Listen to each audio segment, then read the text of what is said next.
Hello, જાગૃત આવાજમાં તમારું સ્વાગત છે. મારું નામ છે ચિંતન અખાણી. યસ, આજે હું તમારા માટે એક નવી સ્કોલરશિપ લઈને આવ્યો છું. ટાટા કેપિટલ પંખ સ્કોલરશિપ છે અને બહુ જેન્યુઅન છે. લાસ્ટ યર પણ ઘણા બધા સ્ટુડન્ટ્સને મળી હતી. યસ, તો આ વખતે ફરીથી આ સ્કોલરશિપ આવી છે. તમે લોકો કોઈ પણ અંડર ગ્રેજ્યુએટ કરતા હોય, ડિપ્લોમા કરતા હોય, આઈટીઆઈ કરતા હો, 11th 12th સ્ટાન્ડર્ડમાં હો, તો બધા માટે આ સ્કોલરશિપ છે.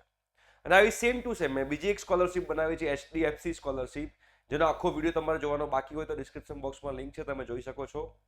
એના સિવાય MYSY, મુખ્યમંત્રી યુવા સ્વાવલંબન યોજના, સ્પેશિયલ ગુજરાતના વિદ્યાર્થીઓ માટે છે. એનો પણ મેં વિડીયો બનાવ્યો છે, એની લિંક પણ નીચે હું મૂકી દઉં છું, તમારે જોવું તો તમે જોઈ શકો છો. ઓકે, અગેન હું ક્લેરિફાઈ કરી દઉં છું કે જે લોકો બેટા MYSYમાં એપ્લાય કરવાના હોય એ આ સ્કોલરશિપમાં એપ્લાય ન કરતા. રાઈટ, તમને MYSY મળતી હોય તો ના કરતા. બાકી ગવર્મેન્ટ કોલેજ વાળા, TFWS વાળા, ફ્રી શિપ કાર્ડ વાળા, આ બધા વિદ્યાર્થીઓ જે છે આની અંદર એપ્લાય કરી શકે છે. સેલ્ફ ફાઇનાન્સ કોલેજ વાળા, કોઈ પણ કેટેગરીમાં હોય, SC ST open EWS SEBC, કોઈ પણ કાસ્ટમાં આવતા હો, તમે લોકો એપ્લાય કરી શકો છો. એના સિવાય બીજી શું એલિજિબિલિટી છે એ આપણે ધ્યાનથી સમજવાનો પ્રયત્ન કરશું. તો આ સ્કોલરશિપની લિંક જે છે બેટા એ હું ડિસ્ક્રિપ્શન બોક્સમાં મૂકી દઉં છું, તમે લિંક પર ક્લિક કરી શકો છો. તો તમે જોશો એલિજિબિલિટીમાં students who are currently enrol in undergraduate degree program, તમે યુજી કરતા હોવા જોઈએ, બીકોમ, BSc, BA, બરોબર, અંડર ગ્રેજ્યુએટ કીધું છે એટલે એમાં બીજા ઘણા બધા આવે, બીટેક, BE બધું જ આવે, રાઈટ. અને એના સિવાય ડિપ્લોમા, પોલિટેકનિક કોર્સિસ જે છે at recognised institute in Indian can apply. એટલે આપણી ગુજરાતની જેટલી પણ કોલેજો છે બધી રેકોગ્નાઇઝ જ કહેવાય છે. એટલે તમે કોઈ પણ કોલેજમાં સ્ટડી કરતો તમે લોકો એપ્લાય કરી શકો છો.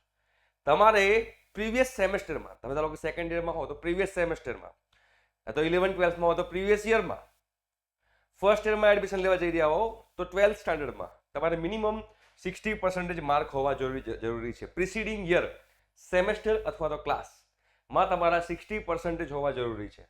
તમારી એન્યુઅલ ફેમિલી ઇન્કમ જે છે એ 2.5 લાખ કરતાં વધારે ના હોવી જોઈએ. 2.5 લાખ કરતાં ઓછી હોય એવા જ વિદ્યાર્થીઓ જે છે એ આની અંદર એપ્લાય કરી શકે છે. કેટલો તમને બેનિફિટ મળે છે બેટા? બેનિફિટમાં તમે જોશો તો 80% of course fee paid by students or up to 12,000 whichever is less.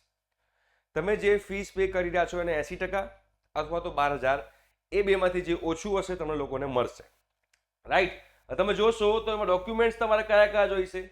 તો તમારો આઈડેન્ટિટી પ્રૂફ જોઈશે, પાસપોર્ટ સાઇઝનો ફોટોગ્રાફ જોઈશે, ઇન્કમ પ્રૂફ જોઈશે. ઇન્કમ પ્રૂફમાં 16A આવે, જે લોકો જોબ કરતા હોય એ લોકોને 16A ફોર્મ આવતું હોય છે, અથવા તો income certificate issued by government authority, salary slip ગમે તે ચાલશે, રાઈટ.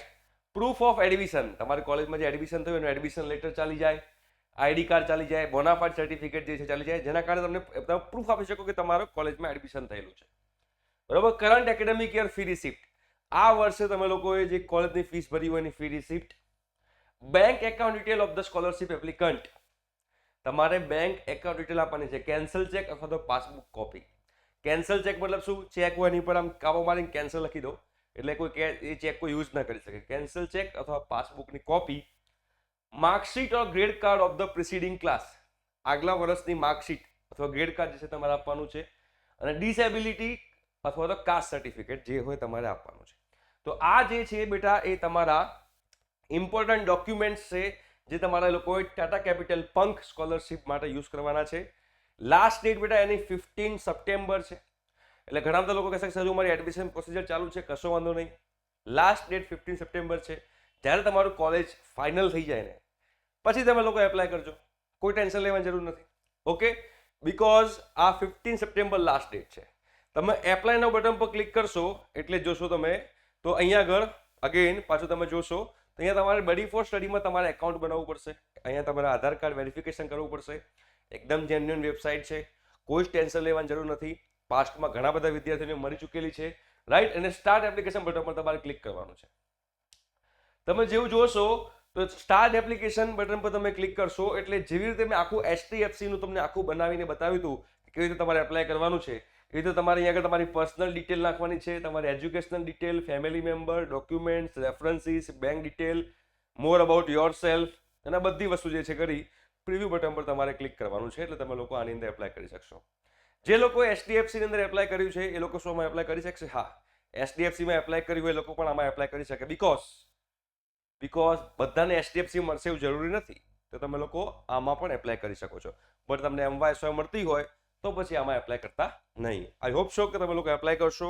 અને એપ્લાય કરશો તો તમને લોકોને 110% મળે એવી ભગવાનને પ્રાર્થના કરું છું. અને જો તમારા ચેનલ સબસ્ક્રાઇબ કરવાની બાકી હોય તો ચેનલ સબસ્ક્રાઇબ કરી દેજો. ઠીક છે? Thank you so much. By.